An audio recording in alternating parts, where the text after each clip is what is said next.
ሰላም ሰላም እንዴት ናችሁ? ለሁላችንም ሰላም ይሁንላችሁ እያልኩኝ ዛሬ ደግሞ እንደተለመደ ለእናንተ የሚጠቅምና በጣም የምትወዱትን ድራማ ነው ይዤላችሁ የመጣሁት። ኖላዊ ድራማ እንግዲህ አልቆ ነበረ። ነገር ግን ሁለተኛ ምዕራፍ ጀምሯል። በዛም ደግሞ በጣም የሚያዛዝንና ልብ የሚነካ ብዙ ሰዎች እንዴት አለቀ መጨረሻውን ሳሳምሩት እንዴት ጨረሱ ብለን እኔም ጭምር አውርተን ነበረ። እንግዲህ ሁለተኛ ምዕራፍ ቀጥሏል። እንግዲህ በዚህ ሁለተኛ ምዕራፍ ላይ ደግሞ በጣም እንግዲህ ይሄ ነው ተብሎ የማይነገርለት አቀራረባቸው ልዩ የሆነ በጣም እንግዲህ ማጣትን እንዴት እንደሆነ ያሳያሉ። በጣም ደስ የሚል ድራማ ነው። ይህን ድራማ ከወደዳችሁት ላይክ እና ሼር ማድረጋችሁን አትርሱ። ስለምትሰጡን አስተያየትና ስለምታበረታቱኝ ደግሞ እጅግ አድርጌ አመሰግናለሁ። እንደሚቀጥለው እናቀርባለን። እንግዲህ እናት ይሄን ያህል ዋጋ መክፈል በጣም ደስ የሚል ነው ማለት ነውና ሀኒቾ ትመጣለች። ሀኒቾ ስትመጣ እናቷ ቁጭ ብላ አረቄ እየጠጣች ታገኛታለች። እማዬ በዚህ ጠዋት ምንድን ነው የምታደርጊው? በሆዶ ባዶሽ ለምንድን ነው የምትጠጪ? ትላታለች። አይ ተይኝ ልጄ ተይኝ አልኩሽ ተይኝ ትላታለች። እማዬ አልተውሽም። አንቺ እንዴት ተውሻለሁ? ለምንድን ነው ተስፋ የቆረሽው? ተስፋ አትቁረጪ፣ አንቺ ካለለሽ እኮ ምንም ነገር የለም ትላታለች ሀንየው። እናትየው ደግሞ አይ እኔ እኮ ለእናንተ ምንም ማድረግ አልቻልኩም፣ እንዲሁም እኔ ለእናንተ እኮ ክፉ እናት ነኝ ትላለች። እንግዲህ የሀና እናት በጣም ተስፋ ቆርጣለች። በዚህ ሰዓት የእውነት ለመናገር ያንን የመሰለ ቤት አጥቶ ቤት ተከራይቶ መውጣት በጣም ከባድ ነው። እንግዲህ ለማናቸውም ለሁላቸውም በጣም ከባድ ሆኗል። በዛም ደግሞ ከባድ ያደረገው ነገር ቢኖር እናታቸው ነው። ሁለተኛ አባታቸው በችግራቸው መሀል ጊዜ ነው ጥሏቸው የጠፋ። እንግዲህ በሚቀጥለው ደግሞ ምን እንደሚሆን ባናቅም በጣም እውነት ለመናገር የሚያዛዝን ባርት ነው። እንግዲህ በዚሁም እያለ ሀኒቾ ለእናቷ ትጮህና ወደ ደጅ ትመጣለች። በዚህ መሀል ሀና በጣም ቁጭ ብላ አዝና ሳለች ድንብላል ትመጣለች። ድንብላል ደግሞ ለሀንዮ ምን ሆነሽ ነው? ለምንድን ነው እንደዚህ የቆዘምሽው? ትላታለች። አይ ምንም አልሆንኩም ትላለች ሀና የውስጧን ደብቃ። አይ ከፊትሽ ላይ እኮ ይመሰክራል፣ የሆነ ነገርማ ሆነሻል። ስለ እናትሽ አይደለም እንዴ ምትጨነቂ? ትላታለች ድንብላል። አዎ ትላታለች ሀና። እሳቸውም እኮ ልክ አላቸው። ጊዜ እንግዲህ ግንባሯን አዞረችበት። ምን ታረጋለች? እውነቷን እኮ ነው። ደጅ ላይ ቁጭ ብላ ነበረ። እኔ ግባ ስላት እምቢ ብላኝ ነው ትላታለች ለሀና። የት ነው የተቀመጨችው? ትላታለች። እዛ መውረጃ ላይ ቁጭ ብላለች ትላታለች። ደግሞ እኮ ብቻዋን ቢሆን ችግር የለውም አረቄውን ይዛ ነው ቁጭ አለች ትላለች ሀና። እንግዲህ የመንደሮቹ ሁሉ መነጋገሪያ ሆነናል፣ ተዋርደናል፣ በእኛ ተዋረደች እናቴ እያለች ትወጣለች ወደ ደጅ። በዚሁም እያለ እንግዲህ ሁለታቸውም እየተነጋገሩ ኖላዊ ደግሞ በጣም እያሸበረቀ ሚስቱ እያሳመረችው ነበረ። ለምንድን ነው ይሄን ያህል እኮ የምታሳምረኝ? እኔ የሚቀመጠው እዛ በር ላይ ነው ትላለች። አይ አንተ ማለት እኮ ስታምርልኝ ደስ ይለኛል ትላለች። አይ ይሄን ያህል እኮ ምናምን ይላታል። አይ ሀና ያለችው ነገር እውነቷን ነው ለካ የሀና ምትክ ነሽ ይላታል። እንግዲህ ኖላዊ ከሚስቱ ጋር እንደዛ እያወራ እንግዲህ ወደ ስራ ሊሄድ ብሎ አለባብሳ ምግቡን አብልታ ወደ ስራው ይሄዳል። ኖላዊ ስራ ቦታ ለጥ ብሎ እየተኛ ሳለ ሁለቱ ይመጡና እንዴ ጋሽ ኖላዊ እንዴት እንደተኙ ምናምን እያሉ እየቀለዱበት፣ ሁለቱ እየቀለዱ ምናሴ ጆሮና ዘሬውን እየቀለዱበት ነበረ።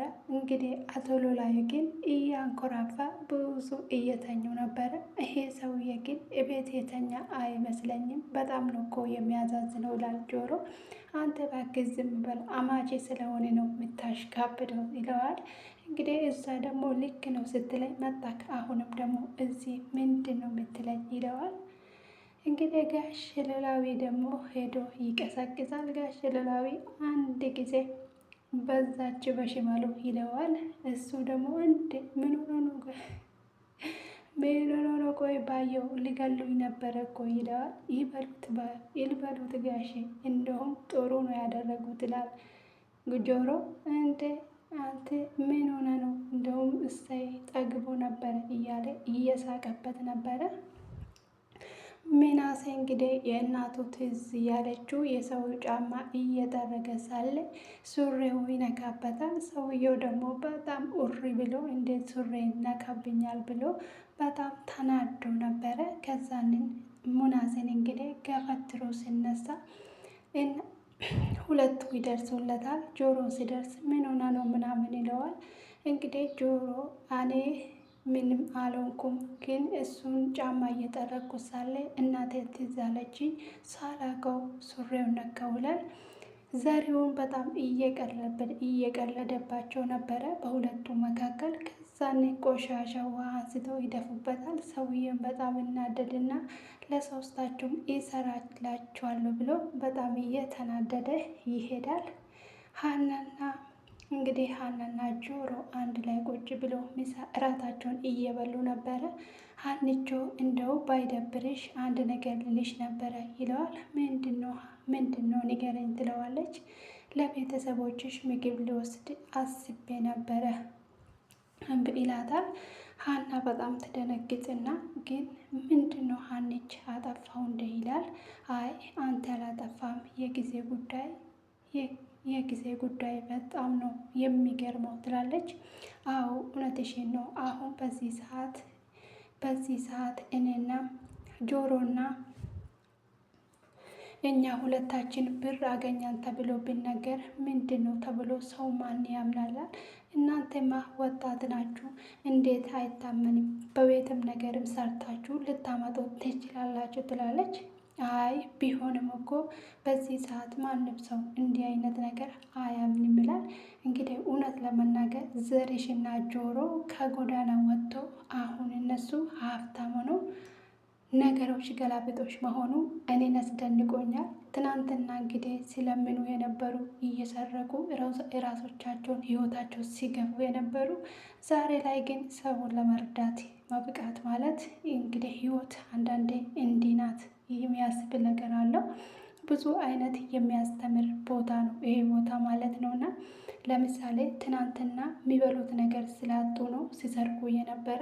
ትናንትና ደግሞ ሲያጨሱና ቆሻሻ ቦታ የሚገኙ ሰዎች ዛሬ እንግዲህ የልቦብ እየመጠጡ ነው ምን እየሄዱት ያሉት በጣም ደስ የሚለው ማለት ነው። እና እንግዲህ በዛው ምን ይላታል፣ አንዳች ነገር አትጨነቂ፣ የኔ ማለት ያኔ የሆነ ነገር ሁሉ ያንቺ ነው፣ ምንም ነገር ሳትጨነቂ የምትፈልጊውን ነገር መውሰድ ትችያለሽ ይላታል።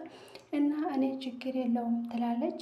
እውነት ለመናገር አሁንም እኮ እማዬ በጣም ተስፋ ቆርጣለች፣ በድንገት እናቴን እንዳላጣት እፈራለሁ ትላለች።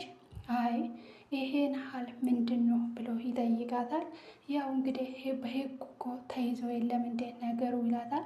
አዎ በህግ ተይዟል፣ ግን እናቴ አሁን ላይ ብር ስለሌላት በጣም ተስፋ ቆርጣለች። በፊት በብር ነበረ ሁኔታዎቹን ሁሉ የምታስተካክለው፣ አሁን ላይ ብር ስለሌላት በጣም ተስፋ ቆርጣለች ትላታለች።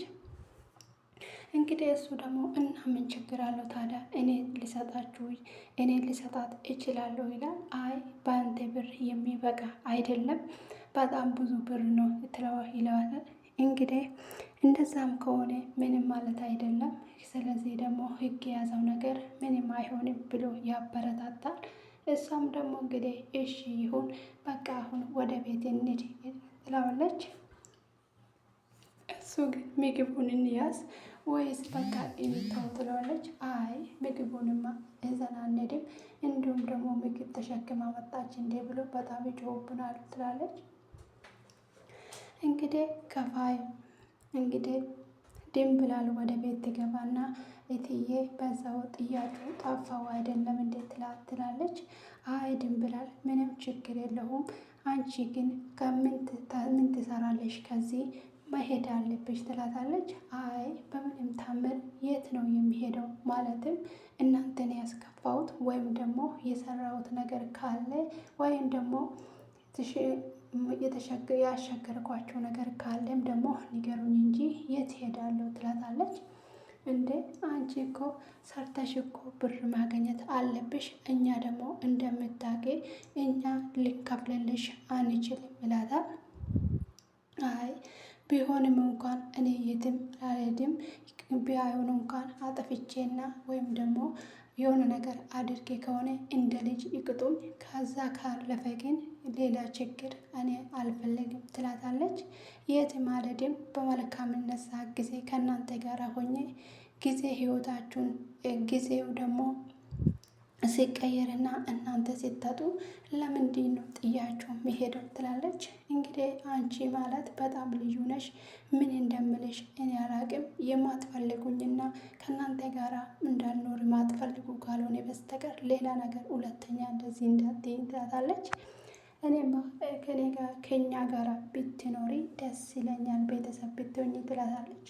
አይ እንደዛም ከሆነ ችግር የለውም፣ ስለዚህ አሁን ምግብ ልሰራ ነው፣ ሰርተን አብረን እንበላለን ትላታለች። በቃ እሺ ስሪና አብረን እንበላለን ትላታለች። ድንብላል ወደ ምግብ ስራ ትሄዳለች። እንግዲህ ድንብላል ካልተጋባን ብሏት ነበረ ዘሪውን አልተጋባን ብሎ ስጠይቃትም ጊዜ ይሄንንም ተመሳሳይ መልስ ነበረ የሰጣቻቸው።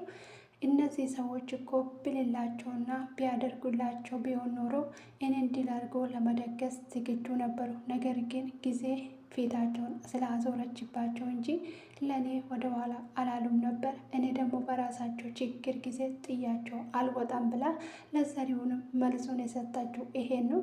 በእውነት ለመናገር ሰው ልጅ ብር ካልተከፈለውና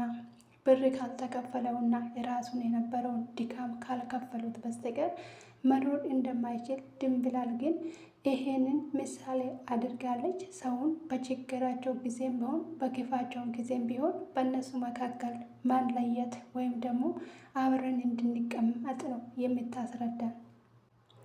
ሀና ኖላዊ ጋር ትሄድና በጣም አዝና እግሩ ላይ ትተኛና አባቴ ጠጉሬን ደበስ አርግልኝ ትላለች። አባቴ እኔ በጣም ፈርቻለሁ፣ በጣም ምንትን ብያለሁ፣ ለምንድነው ቤተሰቦቼን ያገኘው ትለዋለች። ኖላዊ ደግሞ አይ ልጄ እንደዚህ አይባልም፣ ነገር ሁሉ እኮ ለመልካም ነው ይላታል። አይ አባዬ እኔ እውነት በጣም እየፈራው ነው፣ ቤተሰቦቼን ባላገኝ ይሻለኝ ነበረ። እናቴን እኮ በትንሹ ወይም ደግሞ ትንሽ ነው እንጂ አሁንም እናቴን ላጣት ነው፣ በጣም እየፈራው ነው ትላለች። እንግዲህ ፍራቻዋን ለአባቷ እየነገረች ነበረ። እውነት ለመናገር እንግዲህ አረቄ እየጠጣች በሆዷ ባዶ እንዳትታመምበት ፈርታለች። በጣም የሚያሳዝን በጣም ደግሞ የሚያስከፋ ላይ ደርሷል ማለት ነው። እና የእውነት ለመናገር በዚህ ድራማ ውስጥ ብዙ ነገር ተነግሮ የማያልቅ ረጅም ከመሆኑ የተነሳ ይሄ ነው ተብሎ የማይነገር ብዙ ግን እያስተማረ እያስደነቀ ሕዝብን ጉድ ያሰኘ ድራማ ነው። የእውነት እንግዲህ በዚህ ውስጥ የአንድ ሰው ቤተሰብ ነው የሚተርከውና በጣም ደስ የሚል ድራማ ነው። የእውነት ለመናገር እኔ አለቀ ብዬ ተናድጄ ነበር። ነገር ግን ሁለተኛ ምዕራፍ ቀጥሏል። እንግዲህ ደስ የሚል ፓርት ነው ይላችኋለሁኝ። እንግዲህ አሁን ደግሞ እናታቸው ተስፋ ቆርጣለች። ምን ማድረግ እንዳለበት ተስፋ ስለቆረጠች እንግዲህ በጣም ችግር ውስጥ ገብታለች ማለት ነው። እና በዛ ላይ ደግሞ ሰላም ቀበጧ እንግዲህ ቤተሰው ቤት ተቀጥራ ሶስተኛ ቤቷን ቀይራ አሁን ደግሞ መሰንግዶ ገብታለች። መሰንግዶ በገባችበት ጊዜ ሀናና ጆሮ ይመጣሉ። ልታሰናግድ ስትመጣ እንግዲህ ቆሞ እንደምታዩ እያዩዋት ነበረ። እንግዲህ ጆሮ አንገቱን ደፍቷል። የጊዜ ጉዳይ መሆኑ በጣም ግራ አጋብቷል። ሀንዮ ደግሞ እንግዲህ በሰራችው በስራዋ ስራ እንድትፈልግለት ደላላ ቤት ሄዳለች። በሚቀጥለው ደግሞ ምን እንደሚሆን እናታቸውስ እውነት በረኪና ጠጥታ ትሞታለች ወይስ ትድናለች? ማንስ ደርሶ ያድናታል? ምን እንደሚፈጠር አብረን እናያለን። ቤተሰቦች እንግዲህ እስከነበረን ጊዜ በጣም አድርጌ አመሰግናለሁ። መልካም ጊዜ፣ መልካም ሰዓት፣ መልካም ሁሉ ተመኘውላችሁ። ስለምትከታተሉኝ እጅግ አድርጌ አመሰግናለሁ። በሌላ ቪዲዮ እስከምንገናኝ ድረስ ቸር ሰንብቱ። አመሰግናለሁ።